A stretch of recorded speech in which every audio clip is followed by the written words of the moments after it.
Good morning. आज हम लोग ऑनलाइन वीडियो क्लास में वीडियो नंबर 6 देखेंगे।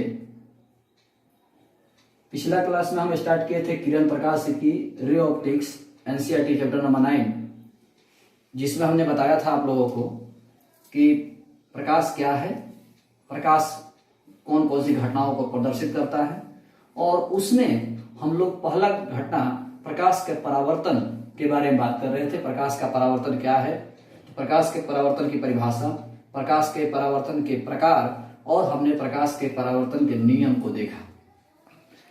इसके आगे हम बताए थे आपको कि अब हम लोग दर्पण से परावर्तन के बारे में पढ़ेंगे।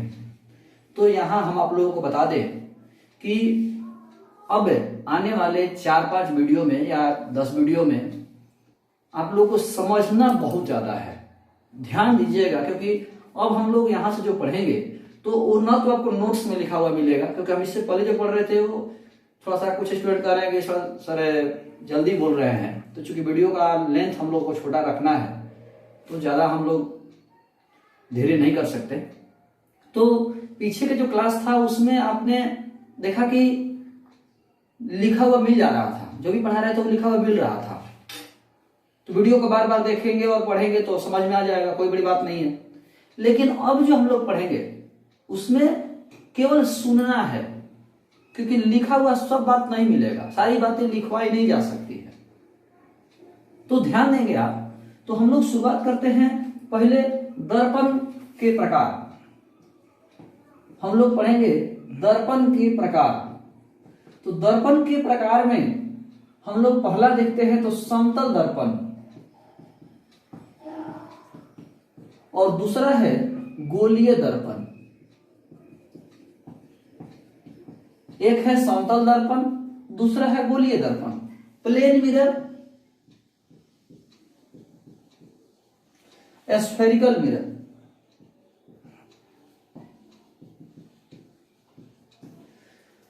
तो हम लोग समतल दर्पण के बारे में पहले जान लें, क्योंकि समतल दर्पण आगे हम लोग को नहीं मिलेगा, जितना है इतना ही रहेगा, क्योंकि हम लोग को पढ़ना है एक्चुअली गोलीय दर्पण।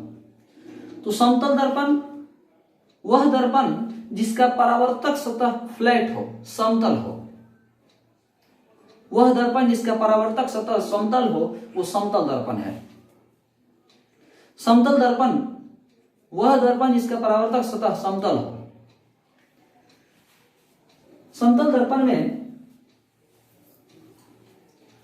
हम लोग देखेंगे कि जिसका परावर्तक सतह समतल है वो हमारा समतल दर्पण है।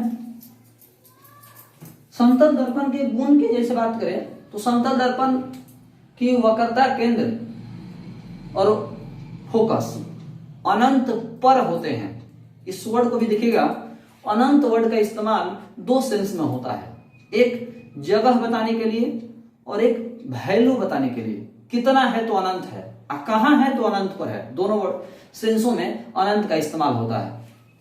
आपके पास कितना पैसा है तो अनंत पैसा है, इसका मतलब हुआ कि यहां पर वैल्यू बता रहा है कि बहुत ज्यादा है।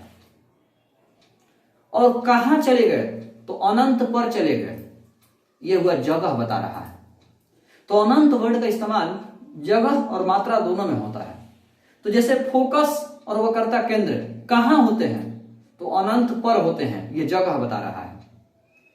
और फोकस दूरी और वक्रता त्रिज्या कितना होता है तो अनंत होता है, यहां वैल्यू बता रहा है।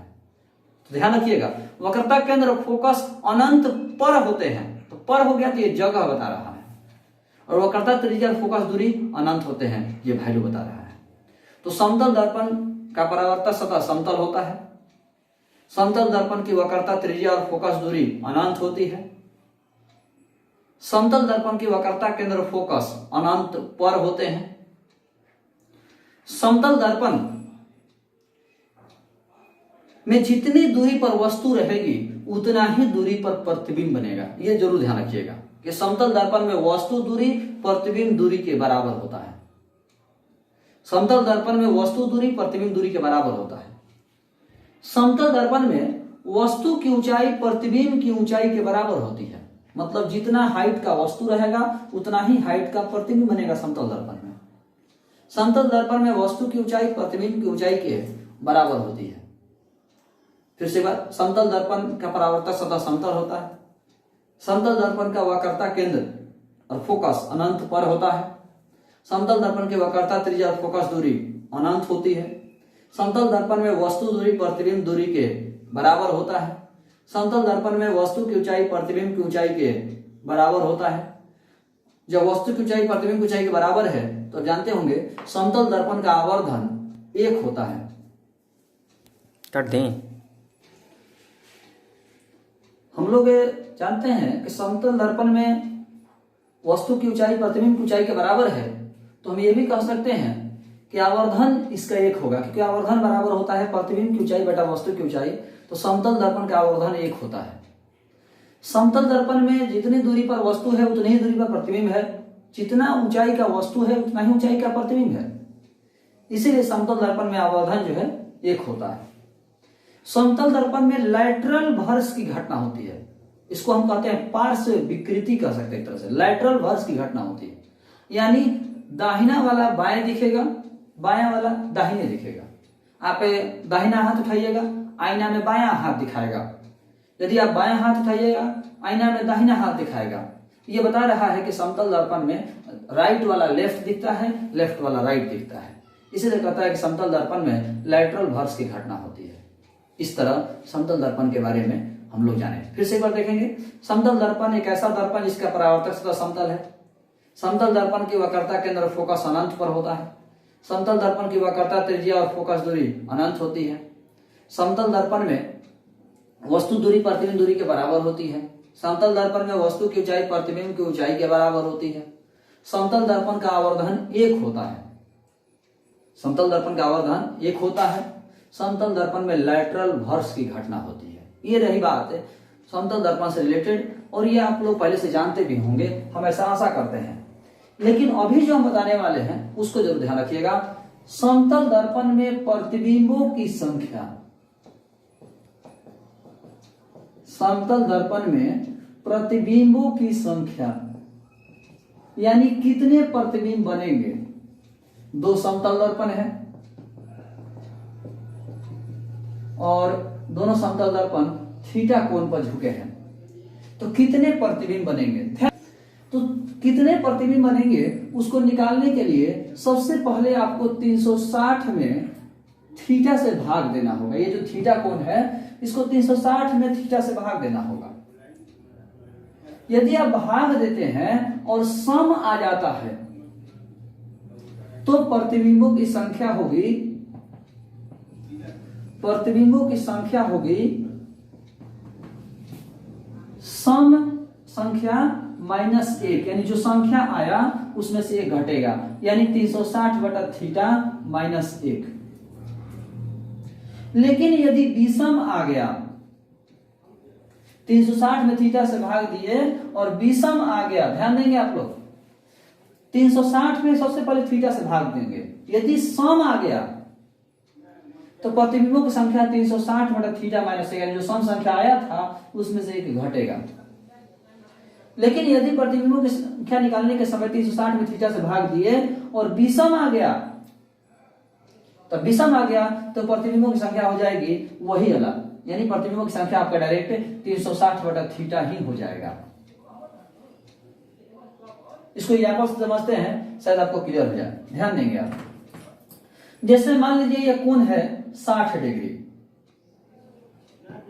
60 डिग्री, तो 360 में जब हमने 60 डिग्री से भाग दिया तो कितना आया 6। 6 आपका एक सम संख्या है।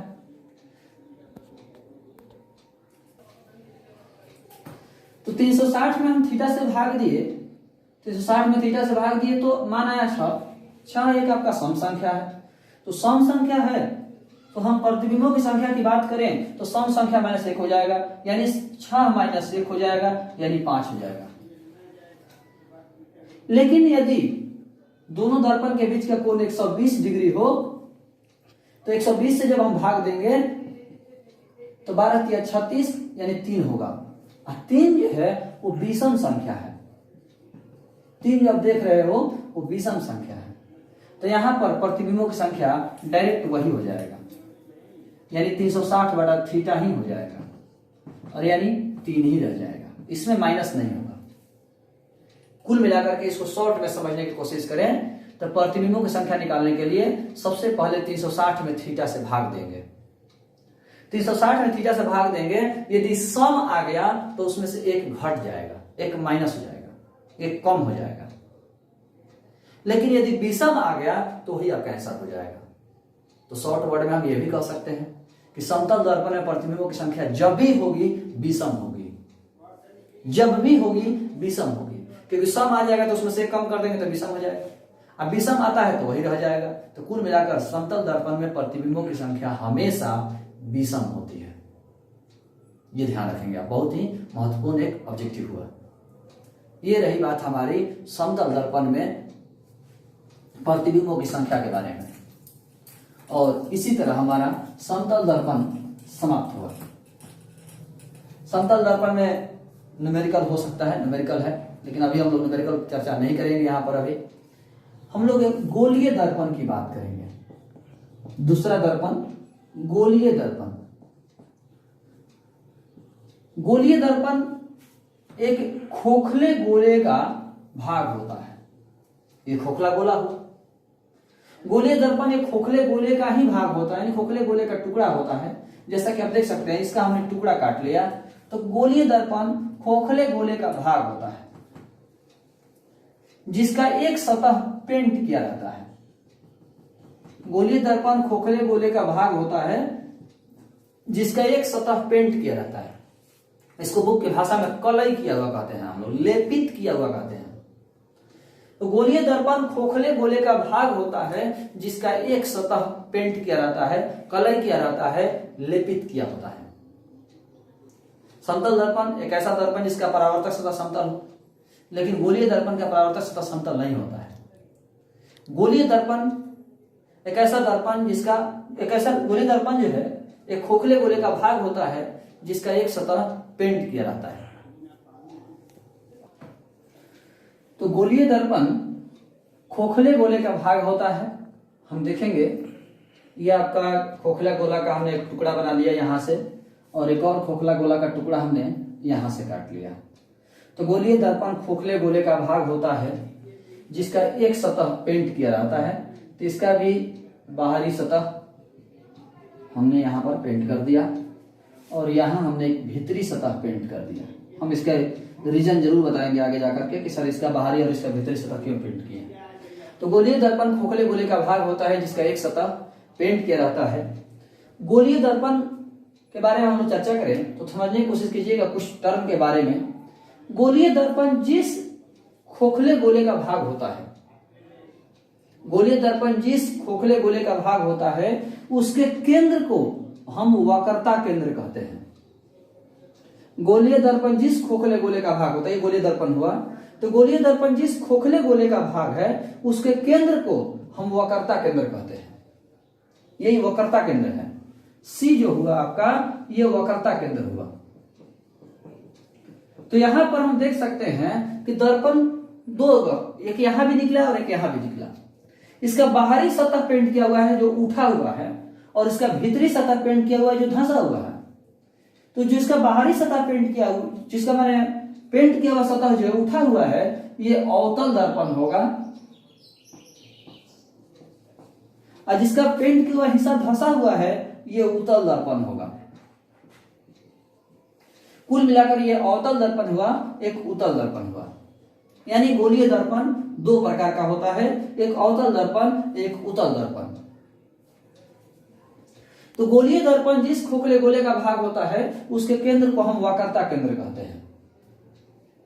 दर्पण के मध्य बिंदु को हम ध्रुव कहेंगे। दर्पण के मध्य बिंदु को हम क्या कहेंगे? ध्रुव। गोलीय दर्पण जिस गोले का भाग होता है, जिस गोले का टुकड़ा होता है, उस गोले के केंद्र को वक्रता केंद्र कहते हैं। दर्पण के मध्य बिंदु को ध्रुव कहते हैं। यहां भी दर्पण है तो इसका भी मध्य बिंदु होगा, तो इसके मध्य बिंदु को हम ध्रुव कहेंगे। ये ध्रुव है, ये अवतल दर्पण का ध्रुव होगा, ये उत्तल दर्पण का ध्रुव होगा। बारी बारी हम सब में नहीं कहेंगे, अब समझ लीजिएगा। ध्रुव और वक्रता केंद्र को मिलाने वाली रेखा ये दोनों जो भी हम बोलेंगे वो दोनों दर्पण में होगा, बार बार हम कहने की जरूरत नहीं है, जो भी होगा दोनों दर्पण में होगा। तो ध्रुव और वक्रता केंद्र को मिलाने वाली रेखा अक्ष होती है। ध्रुव और वक्रता केंद्र को मिलाने वाली रेखा अक्ष होती है। ध्रुव और वक्रता केंद्र को मिलाने वाली रेखा बोल रहे हैं, ध्यान दीजिएगा आप लोग। ध्रुव और वक्रता केंद्र को मिलाने वाली रेखा अक्ष होती है।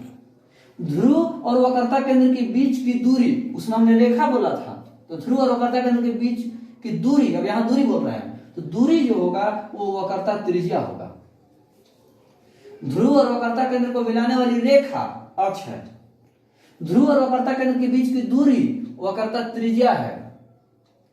ध्रुव और वक्रता केंद्र के बीच की दूरी वक्रता त्रिज्या है। नोटिस करिएगा आप लोग, ध्रुव और वक्रता केंद्र के बीच की बिंदु फोकस है। फोकस फिर से एक बार, ध्रुव और वक्रता केंद्र को मिलाने वाली रेखा अक्ष, ध्रुव और वक्रता केंद्र के बीच की दूरी वक्रता त्रिज्या, ध्रुव और वक्रता केंद्र के बीच की बिंदु फोकस, फोकस बिंदु हुआ, दूरी वक्रता त्रिज्या हुआ, रेखा अक्ष हुआ। ध्रुव और वक्रता केंद्र को मिलाने वाली रेखा अक्ष। अब ये चीज जो बढ़ा रहे हैं हम आपको, ये सब लिखा हुआ कहीं नहीं मिलेगा, केवल सुन करके आपको याद रखना है। ध्रुव और वक्रता केंद्र को मिलाने वाली रेखा अक्ष, ध्रुव और वक्रता केंद्र के बीच की दूरी वक्रता त्रिज्या, ध्रुव और वक्रता केंद्र के बीच की बिंदु फोकस, ध्रुव और फोकस के बीच की दूरी फोकस दूरी, ध्रुव और फोकस के बीच की दूरी फोकस दूरी है। ये आपको टर्म अब हमेशा याद रखना होगा। जैसे कि हम समतल दर्पण में बता रहे थे, समतल दर्पण में भी हमने वक्रता केंद्र, वक्रता त्रिज्या, फोकस, फोकस दूरी की बात किया हमने, तो वहां पर हमने परिभाषा नहीं बताया था, लेकिन यहां हम बता दिए, क्लियर हो गया कि ध्रुव और वक्रता केंद्र को मिलाने वाली रेखा अक्ष है। ध्रुव और वक्रता केंद्र के बीच की दूरी वक्रता त्रिज्या है। ध्रुव और वक्रता केंद्र के बीच की बिंदु फोकस हुआ, कैपिटल ए। ध्रुव और फोकस के बीच की दूरी फोकस दूरी है। यहां हम देख सकते हैं, सी वक्रता केंद्र हुआ, आर वक्रता त्रिज्या हुआ, कैपिटल एफ फोकस हुआ, स्मॉल एफ फोकस दूरी हुआ, पी ध्रुव हुआ। ये आपके टर्म अवतल उत्तल दर्पण में भी है और अवतल दर्पण में भी है। इसमें भी आपका वक्रता त्रिज्या होगा, ध्रुव और वक्रता केंद्र के बीच की दूरी, इसमें ध्रुव और वक्रता केंद्र के बीच की बिंदु फोकस होगा, ध्रुव और फोकस के बीच की दूरी फोकस दूरी होगा।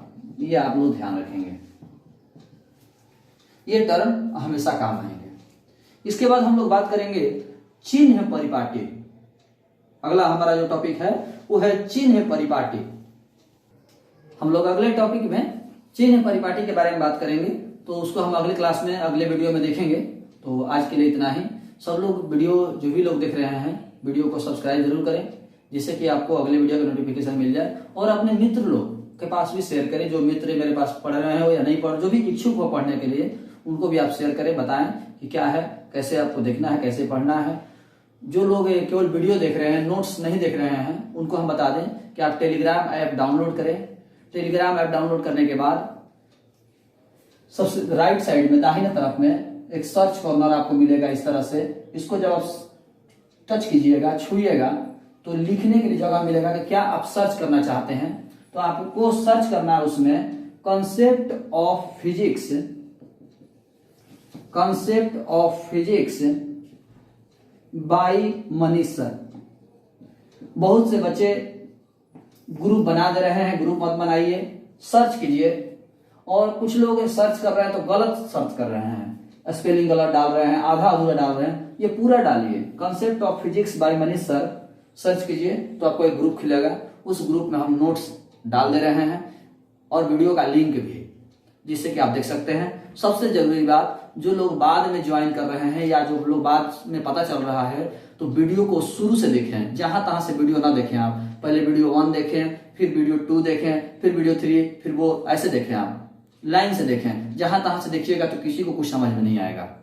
इसीलिए आप एक भी वीडियो गैप ना करें। पहले वीडियो 1 अच्छा से समझ ले, तब वीडियो 2 देखें, फिर वीडियो 2 आपका क्लियर हो जाए, तब वीडियो 3 देखें। ये जरूर ध्यान रखें आप लोग। आज के लिए धन्यवाद।